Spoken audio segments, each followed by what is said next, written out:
Om werklik te verstaan wat die bonatuurlike geopenbaarde woord van Yahshua, dis Jesus Christus, vir ons leer, en wat meeste van die tyd op internet verkondig word, verskil geheel en al van mekaar, en dit is hierdie internetleuns, wat veroorsaak dat goeie, onskuldige, oningeligte mense eendag die ewigheid gaan misloop. Omdat hulle in mensgemaakte leuns geleef het. Hulle het gedink hulle lewens volgens die Bybels. Mensgemaakte leuns. Die woord bevestig. Te vergees vereer julle my deur leerlinge te leer wat gebooie van mense is. Verniet probeer julle my dien deur godsdienstige en kerklike wette aan te hang. Ek quoteer weer. Te vergees vereer julle my deur leerlinge van mensgemaakte wette te leer. Vir elke prediker vandag in 2025, interessant, né? Wie uit onkunde hierdie bonatuurlike waarheid verkeerdelik gepreek en geleer het, wil ek, dis Profanus, net sê, wanneer ek sê ek, verwys ek na myself, daar is nou tyd om hierdie bonatuurlike waarheid reg te preek en te verkondig, voordat die finale vredesverbond gesluit word. Ons lewe tans in 2025, steeds in die tyd van genade, halleluja, gebruik dit nou. U wie 'n pastoor is en 'n predikant wat na hierdie reeks luister, daar's tyd dat jy dit kan regstel. Jy het nie nodig om soos 'n blinde mol agter jou kerk se teologie aan te stap nie, maar weet jy wat, vir baie ouens is dit so 'n massiewe probleem, want preek hy die waarheid, dan het hy nie môre Sondag 'n jobbie waar hy kan preek, en dat hy die einde van die maand 'n salaris kan ontvang nie. Met al hierdie gegewe bonatuurlike geopenbaarde waarheid, nou hoekom sê ek bonatuurlike geopenbaarde waarheid? Ek sê vir u wat die woord sê, wat bonatuurlike geopenbaarde waarheid is, en as ek verkeerd is, bly dit u reg om my te skakel, om my te sê, prof, jy praat, het klomp snert, of bolly, of jy iets anders te wil noem, kan jy dit vir my ook sê. Maar gee my die regte skrifte.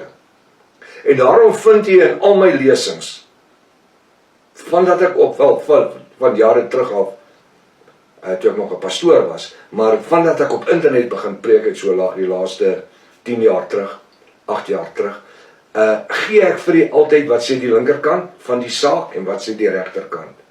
Wat sê die regte verwysings, en wat sê die korrupte verwysings. En dan besluit u wie lieg vir wie. So wanneer u my wil aanhaal om my te korrigeer, het ek 99% van die tyd vir u reeds die negatiewe gegee. Ek gee wie die positiewe en die negatiewe in u besluit. Dis die wonderlikheid van Bybelstudie. En omdat ek vir 27 jaar nie aan 'n kerk of denominasie of kerk of organisasie behoort nie, het ek niemand se dogma en teologie nodig om te verdedig nie. Ek sê vir jou wat in die 33 Afrikaanse Bybel staan en wat in die Restoration of the Original Sacred Name Bybel staan. Dis hoekom daai Bybel so uiters belangrik is. En die 1611 King James Bybel. Met al hierdie gegewe bonatuurlike geopenbaarde waarheid, is ons nou gereed om die eerste skrifverwysing te bestudeer. En as jy 'n seatbelt of 2 saam het, sit nou maar een aan. Waarom? Want ons gaan vind dat sekere goed wat ons as die waarheid geleer was in die kerke, nooit die waarheid was nie. Dit was godsdienstige, geskepte teologie en dogma. Die wederkoms, parousia of wegraping, harpazo, luister wat ek sê. Die wederkoms, parousia is die Grieks, of die wegraping, die harpazo die Grieks, van Yahshua, dis Jesus Christus. Ek vertrou dat u reeds vertroud is met die wederkoms parousia van Yahshua, dis Jesus Christus. Ek het nou 'n hele lesing gedoen van 8 boodskappe met die ding met Dani Botha, en ek wil nie met hom eers praat nie, want ek wil hom geen eer gee nie, is 'n vals profeet. Of hy nou bely het of nie bely het nie, dit bly 'n vals profeet. Want hy het gesê dat God het vir hom gesê, en God het nie vir hom gesê, wel, is moontlik, ja, God is 'n Baal God, die Here, hy sê die Here God. Prof, wat sê hy? Gaan lees Hosea 2 vers 15 en 16.